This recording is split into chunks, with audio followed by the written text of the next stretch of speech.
এখন কিন্তু অনেক সকাল। হ্যাঁ, তো এত সকালবেলা আমি ঠাকুর ঘরে গোপু সোনাদের নিয়ে যাই না। গোপু সোনারা এই ঘরেই বসে থাকেন। এই যে আমি একটু যখন ওই 9টা সাড়ে 9টার সময় আমি গোপু সোনাদের নিয়ে যাই, আর এখানে বসেই গোপু সোনারা এমনি ওই মাখন মিশ্রি ভোগ সেবা করে। এই যে জল দেওয়াই আছে, আর এই সকালবেলা পুজো করার জন্য এখানে একটা ছোট্ট ঘন্টা রাখা আছে। Good morning, welcome back to my channel. তোমরা কেমন আছো? তোমরা ভালো আছো? আমিও ভালো আছি, আমার পরিবারের সকল সদস্য ভালো আছে। হুগলি জেলার ছোট্ট গ্রাম ধনিয়াখালী থেকে আমি অদিতা। আমার নতুন ভিডিওতে তোমাদের জানাই অনেক অনেক ভালোবাসা ও শুভেচ্ছা। আজকে হচ্ছে সফলা একাদশী। তো আজকে তো সংসারে তেমন কাজ নেই, রান্নাবান্না নেই, কিছুই নেই। আজকে হবে ভগবানের সেবা শুধু। তাই আর কি আর ঘর মোছা কাঁচা কাঁচা নয়, আজকে কাচি না। তো চান করা সব হয়ে গেছে, গোপাল সেবা হয়ে গেছে। তো আর আজকে চা খাওয়া নেই, ওই জন্য চা করে আর দেখাচ্ছি না তোমাদেরকে। তো আজকে তো ফলমূল খাবো। এখন বাজে 10টা 20। আমার জায়ের বাড়িতে শঙ্খফু পড়ে গেছে। এখন 10টা 20 বাজে। আর তোমাদের দাদার দুধ আর ফল এনে দিয়েছে। আজকে ভগবানকে ফল ভোগ দেব। আর সকালবেলা যেমন মাখন মিষ্টি ভোগ দেওয়া হয়ে গেছে, আর বিকেলবেলা রাত্রেবেলা মিষ্টি ভোগ দেবো। তো আমার সঙ্গে থাকো, আর বেশি কিছু বলছি না। আর আজকে তোমাদের জানাবো যে আমার গোপালের চমৎকার। 2024 সালে এই আমরা বেড়াতে গেছিলাম। এই বেড়াতে যাওয়াতে আমাদের কি চমৎকার হয়েছে, সেই চমৎকারের গল্প আজকে তোমাদের সাথে আমি শেয়ার করব। বাসে 70 জন প্যাসেঞ্জারই জানে, তারা আমার সাক্ষী আছে। তো এটা সত্যি ঘটনা, তোমরা একটু শুনবে প্লিজ। আমি তোমাদের সাথে আজকে সেটা শেয়ার করব। তো একবার ফল কি ফল আনলো, দুধ আনলো, সেটা দেখে না। আর কোনো কিছু আজকে দেখাবার নেই। গোপালের ভোগের জন্য আপেল, লেবু, বেদানা, আঙ্গুর, আর হচ্ছে কি আছে এটা, কুল, যেগুলো কুল এনে দিয়েছে।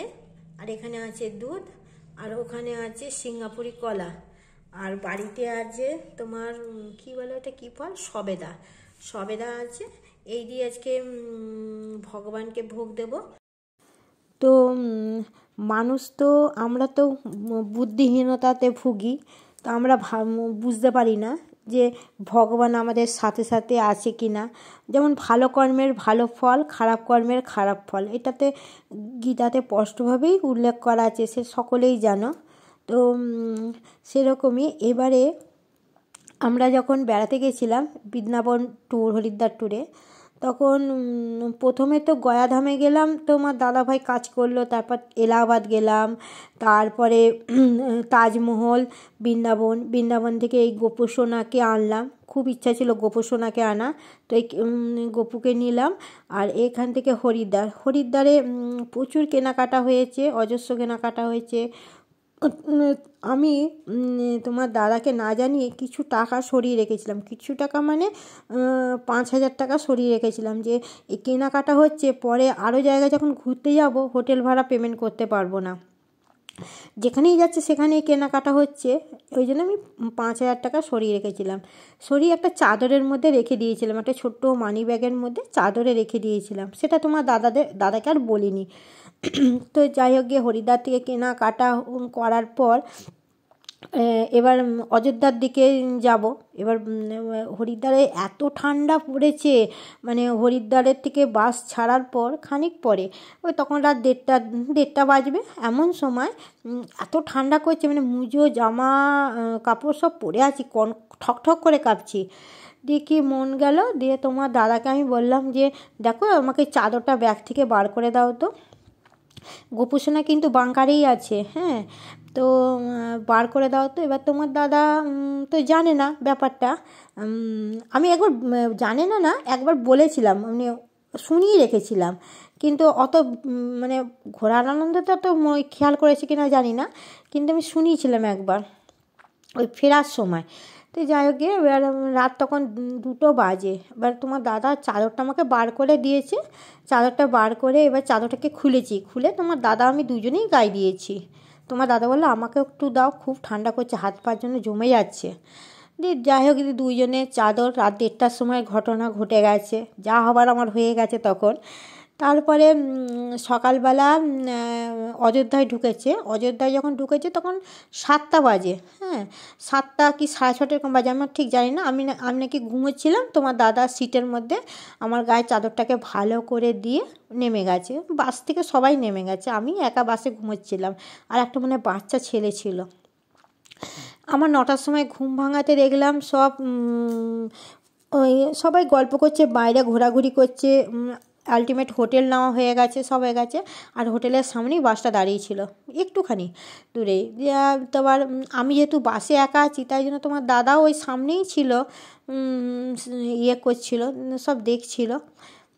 তো আমি নামলাম, দাঁত মাজলাম, মেজে চা খেলাম, খেয়ে তোমাদের টিফিন করলাম। টিফিন করার পর এবার একদিনে তো আবার রাত্রিবেলা বাস ছাড়বে, তাহলে অযোধ্যাটা তো ঘুরতে হবে, যেই জন্য অযোধ্যা গেছি। তো ওখানে টোটো বলা হলো, বললো পার হেড 150 টাকা করে লাগবে, ওই 10 জন করেই চাপাবে, 9 জন 10 জন করেই চাপতে হবে। দিয়ে সে ঠিক আছে, টোটো বলা হলো। তখন বেলা গড়িয়ে তখন কটা বাজবে, 11টা বেজে গেছে।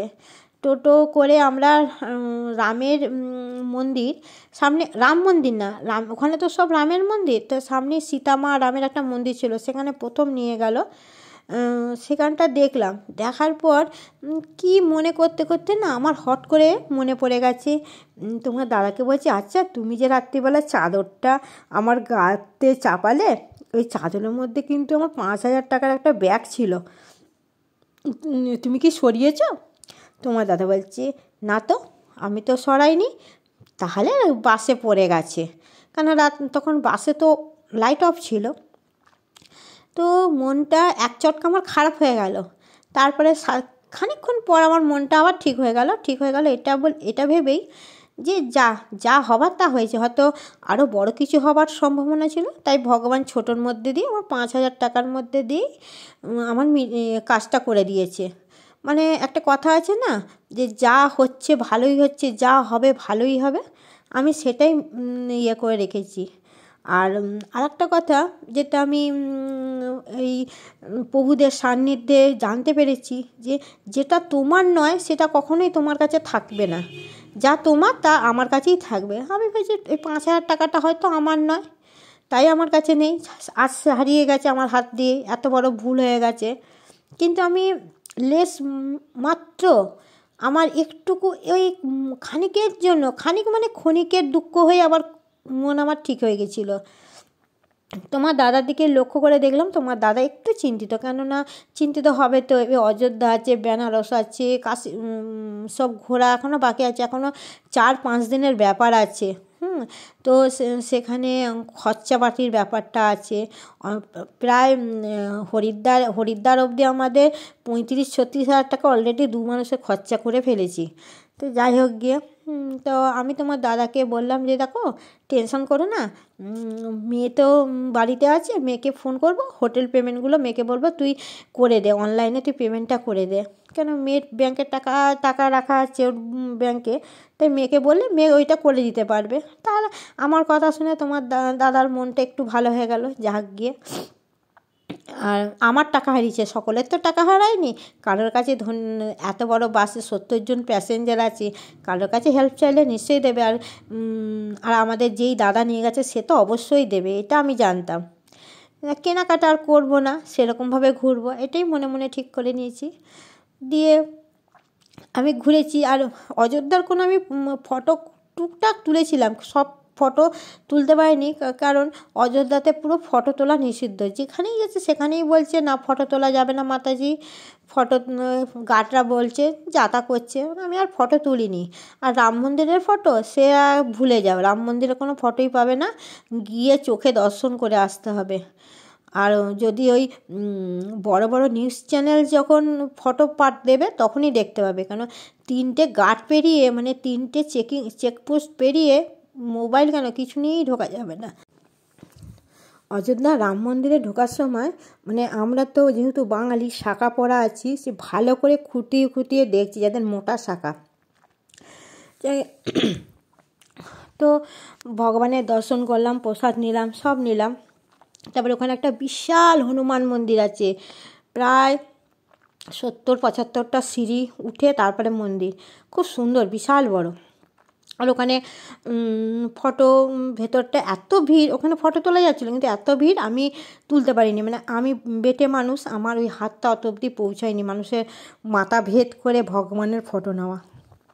তো অযোধ্যাতে কোনো ফটোই নিইনি, কোনো ফটোই নিইনি। তো যাই হোক গিয়ে আমরা ঘুরে টুরে 3টে সাড়ে 3টের সময় যখন ফিরলাম হোটেলে এলাম, ওটা আমাদের তো ওখানে নিজস্ব রান্না হচ্ছিলো, তো রান্না খেতে দিয়েছে, আমরা খেয়েছি, আমি খেয়েছি, তোমার দাদা একটুখানি খেলো। তা আমি বলছি কি বাদ দাও না, যা হওয়ার হয়ে গেছে। তো বলাতে তো সবাই যারা রাঁধুনি ছিল, আরও ভালো মানুষ যারা ছিল, সকলেই বলল যে দেখো আমরা বাসে বলবো, সবাইকে অনুরোধ জানাবো, যদি কেউ টাকার ব্যাগটা পেয়ে থাকো তাহলে যেন দিয়ে দেওয়া হয়, এটা এই বৌমার হারিয়েছে, তো বৌমা খুশি হয়ে তোমাদের মিষ্টি খেতে যা দেবে দেবে, এরকম একটা কথা হলো। ওখানেই একটা দিদি বলছে সবার টাকা খরচা হয়ে গেছে, কেউ 5,000 টাকাটা পেলে কেউ দেবে। আমি বলছি দিদি অমন বলো না, বলতে নেই ওরকম, দেবে না ঠিক আছে, তুমি ওরকম বলো না, সবাই তো তীর্থ করতে এসে সবাই ভালো, আমার বাসের সবাই ভালো। বলছে তুমি এরকম বলছো, সবার মন সমান না নয় গো বৌদি। আজ থাকবে, যদি না পাই তো আর কী হবে, তোমরা তো আছো, আমি বাড়ি অবধি তো পৌঁছতে পারবো, এই তো আর আমাকে আবার টিকিট তো কাটতে হবে না। বলছে সে ঠিক আছে। যাই দিয়ে আমি ভাত খেয়ে হাত মুখ ধুচ্ছি, তখন তোমার দাদার কাছে একজন এলো, মানে সে হচ্ছে তোমার দাদার বন্ধুর কাকা। দেখ আমরাও কাকা কাকাই বলছিলাম, আমাদের পেছনের সিটেই বসেছিল। দিয়ে কাকা এসে বললো হ্যাঁ ভাইপো, মুখটা তো শুকনো কেন? তখন যথাযথি তোমার দাদা সব ঘটনাটাই খুলে বলল। বলছি এ বাবা, টাকাটা পড়ে গেল। তো যাই হোক দিয়ে ওই কাকা দিয়ে খেয়ে টেয়ে কাকার ওয়াইফের কাছে চলে গেল ওদের রুমে গেল। দিয়ে বলছে কাকা, খানিক পরে কাকা এসে হাসতে হাসতে আসছে, আমাকে বলছে বৌমা তোমার এই না টাকার ব্যাগ। কাকা এসে ব্যাগটা দিল।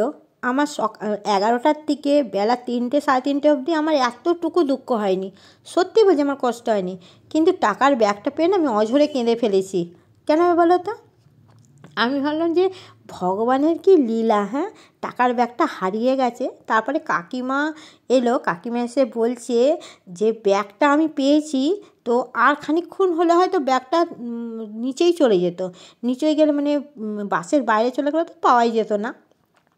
বলছে আমি যখন সকালবেলা নামছি, সবার পায়ে ব্যাগটা এগিয়ে এসে আমার কি মনে গেল, ব্যাগটা লাল রঙের দেখে আমি কুড়িয়ে আমি বাইরে এসে বাস থেকে নেমে এসে দেখছি টাকা আছে।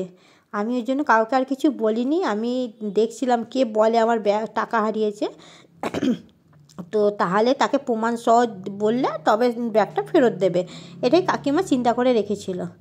যাকে ব্যাগটা পেয়ে আমার খুব মানা, আর সবাই খুব করছে যে তোমার ভগবান তোমার সাথে আছে আর তুমি চিন্তা করছিলে। তো যাই হোক গিয়ে আমি সবাইকে, তোমার দাদা খুশি হয়ে 1,000 টাকা দিল, দিয়ে বললো যে সকলকে মিষ্টি খাইয়ে দাও, গোটা বাসের সবাইকে মিষ্টি খাইয়ে দাও। সেই মিষ্টি খাইয়ে দেওয়া হলো।